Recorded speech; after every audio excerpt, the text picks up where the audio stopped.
had a conversation that you did something wrong to me, and then I forgive you, and you come back and you repeat it again, and then I forgive you again. Am I stupid? No, I'm not stupid. So I will forgive you, but I'm like, hey, with all due respect, we're gonna have this relationship from an arm's length distance, and that's okay, because you have to be protective of those in your space.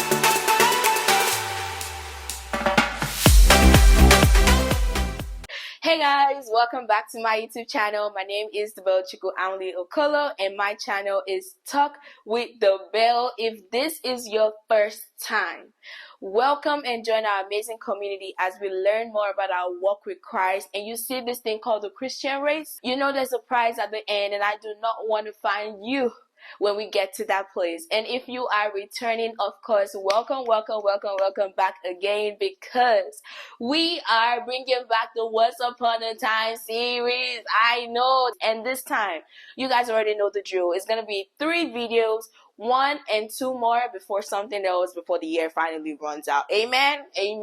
But today's video is one thing that I've seen a lot of Christians struggle with. Even though it's personal to me, there are so many aspects that people have in their lives, and they've not really identified it, or they've actually pushed it behind the door, the closet, and they're like, nah, this is not for me. But I hope this video encourages you. I hope this actually pushes you to think, evaluate, and take the next steps. Alright, so today's video, as you've already seen from the title, is letting go of unforgiveness towards a loved one. And this is more personal to me because mine was towards my dad, and I know there are so many people out there with several love relationships, or even people you've not pinpointed what that feeling of resentment, anger is whenever you hear their name or you come across them. That is unforgiveness, and it's so limiting to what the Lord has for us, and that is why this is something we're going to tackle. So let's get straight into where it all began for me. So where did it all begin? I'm the first child out of 4 other kids, and since I am a girl, you have what you say, that is girl. And I was very close to my dad growing up, but my dad eventually had to move because of work for several years, so it was more of just seeing my dad during holidays for me and my siblings as well. And I mean, it was kind of okay. It was kind of okay for that part, but I never really dipped how much it was not having like the father figure in my life physically till I got to ages 12, I believe, before actually moving to my secondary school. And then there were just situations that happened that just made me say, oh, I would prefer to have this figure in my house or in my growing up life, because you go to school, you see other girls with their daddies, you go to places, you're like, oh, that's my dad. Shut up, please. Anyways, but just all of that, even just as a child, everything started building up. And then there was this particular Christmas where I think my dad wasn't able to come, and we're just mad because it's like we only get to see you during certain times of the year, and this particular year when you're also meant to show up, we're not seeing you. And that made me go, wow, guys. Like this, I believe this was ages 12 or 13, because I actually picked up the phone and I called him, and I was just like, why would you? I literally ranted, and I remember crying. And after crying, he finally came back home for that Christmas, or closer to New Year, and I was just like, there has been this touch. It just felt like there was this switch that had been disconnected. And from that period, I wouldn't say I was able to pinpoint what that feeling was to unforgiveness, but it was more towards anger, resentment. And I eventually went to boarding school, and I still saw him like as little times as it was previously, but now because I'm in boarding school, my independence was adding into whatever I was feeling. So with all of that being said, it was just more of the parent figure that was more present in my life was my mom. So finally, when it was time to leave Nigeria and come to the States, my dad came back, thankfully, and took me to the airport. And I felt like that gave me the closure I wanted, but it really didn't do that much. So now we're going to fast forward to 2023, where we had this Christmas tradition back in my house, and then we all sat down and we're just like trying to have a grievance meeting, like everyone say their mind, say whatever it is that you want to say. And I just saw myself blow out. It's like, I remember my siblings just looking at me like, hey, is this our sister? But I said everything that I thought I wanted to say, and it showed me how much of a build up it was. And it also showed me like no one could push me into getting to that place of forgiveness, because it had to be a personal decision, which I felt like I wasn't ready to give. So I eventually came back to the States, and in 2024, of course, I was going to launch YouTube March. And I do have a screenshot of February 15th, 2024. This is my parents' wedding anniversary. And I got to live group. After live group, normally I would stay and chat with the host and other people, but I could feel the heaviness in my spirit, and I just went to sit outside, and I was just there like, Lord, what is this? What exactly do you want me to hear in this moment, or what exactly do you want me to see in this moment? Mind you, this is a few weeks before I'm launching YouTube, so I was having this long fast of the Lord protecting this society, this community, and all that is yet to be in front of us. So I was there and still in the moment, and the Lord is like, you have to let go of this thing. Now, forgiveness towards my dad had been a conversation that I'd been having with my mom, and also in therapy, but therapy wasn't exactly helping me get to the nitty-gritty of what I thought I was going to get, and it all just boiled down to the Lord was the only one who could help me at the end of the day, and also give me that perspective that I needed.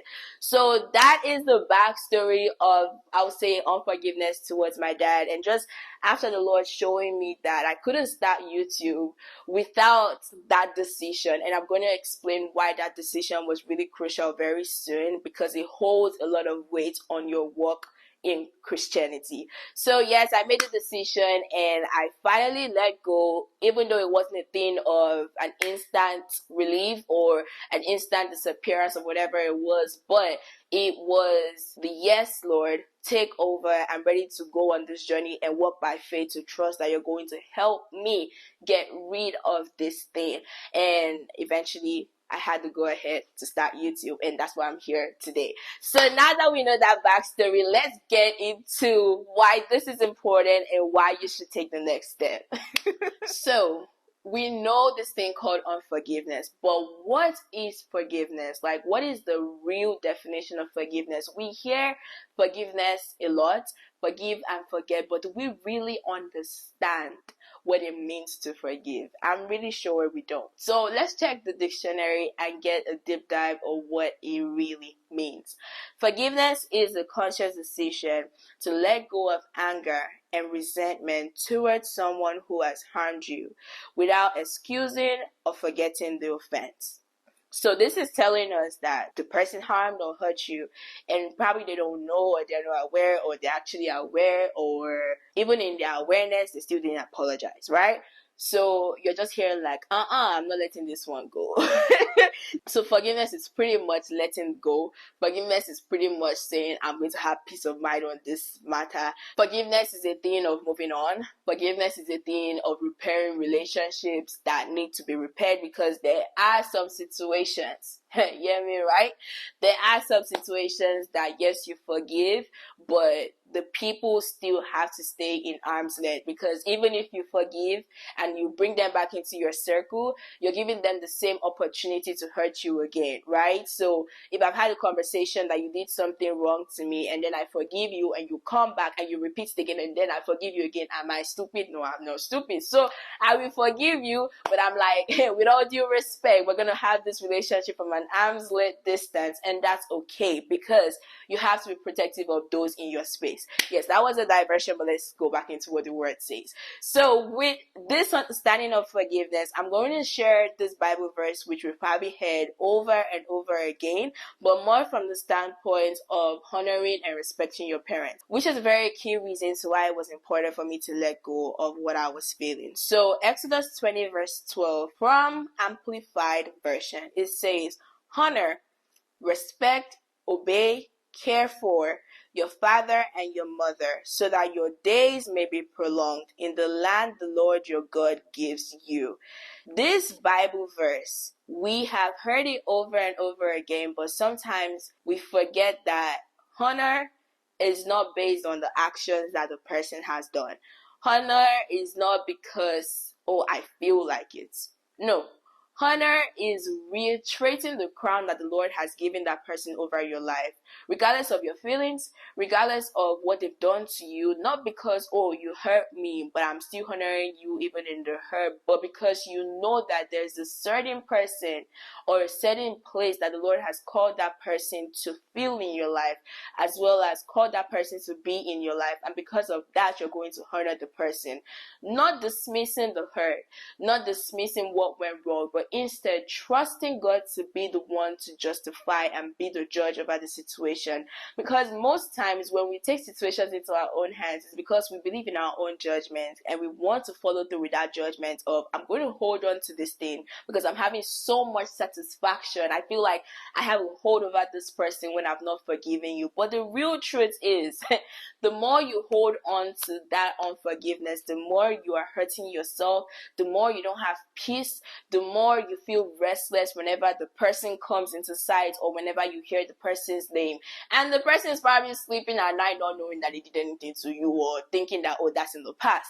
So you have to make a decision for yourself to actually honor your parents. If this is speaking to anyone that has a relationship with a parent and you need to go in the posture of forgiveness, I encourage you to honor them. I encourage you to say yes to the Lord, to actually take the step of letting him work on you. He is the only person that can actually take you to a place of true forgiveness. Like, no matter how you say, oh, I've forgiven this person, like, no, you're still going to wake up tomorrow with some type of feelings, but he is the only person who can actually work on your heart when you let him do that. And yes, I mentioned the February 15, 2024, which was a turnaround for me, and I'm just going to read out the notes I actually wrote by 9:21 p.m. Central Time. So here it says, the day I finally decided to forgive my dad in faith. On their wedding anniversary, and the Lord made sure I didn't talk to anyone because I don't think they deserve the wishes, but instead it's my responsibility to honor my father and my mother. And I said, I literally felt so much joy after making this decision because the reason of my fast was finally over. And just a little bit more context to this, I thought I was fasting in preparation for YouTube, which technically was what surrounded the prayer, the preparation for YouTube, but I didn't know like the Lord was actually taking me to a place of surrendering this particular decision to him, because for him to use me as his vessel in the most way, I had to let go of this. Now, what we don't understand as Christians is when the enemy sees things like unforgiveness in the life of Christians, he is really happy to take that chance, because the minute he can come in through that brokenness, right, that is a disconnect between you and what the Lord has in store for you already, because that's a sin right there. So he comes in and he literally leaves you unpurified. And when you are an unpurified vessel, the Lord cannot use you in the most way he wants to, because there's something else that is speaking against the will he has for you. So what most people don't understand is holding on towards a hurt or holding on towards not forgiving someone that has cost you something or caused you harm is like saying, Lord, I know this person has hurt me, but I still don't want to let it go, because even though you have this plan for me, I choose to still hold on to this and just justify and judge with my heart and my soul and everything in me every time I see this person. But that's not what the Lord has called us to do. That is literally not what he has in store for us. But the enemy is happy right there, because he knows that as long as you don't have that understanding, as long as you're not going to let that go, the Lord cannot use you. And when the Lord cannot use you, the enemy is definitely happy, because the gospel is not getting to as many places as it should, especially through you that's meant to be in certain environments and places. So you need to understand this, like critically understanding. And when it even comes back to the thing of honor, the Bible literally tells you about lifespan. Is that something you're willing to compromise because you're holding off on respecting or honoring a parent that the Lord has actually given you. The Lord could have given you any other person to be your parents, but He chose this particular two set of people to be your parents. And because of that, you have that responsibility of honor, regardless of them not being in the shape or the form that you want them to be. You have that responsibility of honoring them and not doing the opposite, because eventually that will be a curse. There are other parents in your life that you might say, oh, these are my parents instead, and I'm honoring them. But at the end of the day, they're still not your biological parents that the Lord chose for you. And more on this topic of forgiveness. If you have watched The Forge is a Christian movie I believe everyone should watch if you're working towards discipleship and even forgiveness, because it spoke about the choice of forgiveness is not by feeling. Most times your feelings do not sync with what the Lord has for you, especially in the heat of a particular moment. So when you say you want to forgive, it's not because you feel like forgiving. It is more of, Lord, I trust you. I trust you, and I'm going to walk in faith towards this point of forgiveness. And another major thing that even stuck out to me from that movie was more about the Lord meeting you where you are. He knows that you're struggling with something, right? But He's not a God that will overstep, and He will always give us the choice. So even in that point of struggle, He will meet you where you're at once you let Him in, once you ask Him to come in. And even like a great mindset you can actually have is that I'm going to trust my Heavenly Father with my earthly father, because He knows me best. He knows that person best as well. And knowing that the anger of man does not produce righteousness God has for you. Because when you hold this feeling of unforgiveness towards someone, it's resentment and anger that you see coming out of yourself every point in time. And this pushes you away from God, regardless of how you want to say it, because it's not producing righteousness, the things that the Lord has listed as a righteous man, and even how the Lord wants us to walk in. So be very cautious about not allowing this thing called anger, and even what culture actually wants to make us seem like, oh, it's normal to hate someone and just move on with it. I really detest the word hate, because there's so much that goes into it, especially the Bible telling us to follow all men with love. So when it comes to a point of unforgiveness, you need times 3, times 4, times 5 of that love, because of your own will you can really do nothing. And just as this video begins to get to a close, I want to clarify that there's a big difference between forgiveness and reconciliation. So if there are two parties, especially with a loved one, reconciliation is where both of you are working towards mending and building back that relationship up.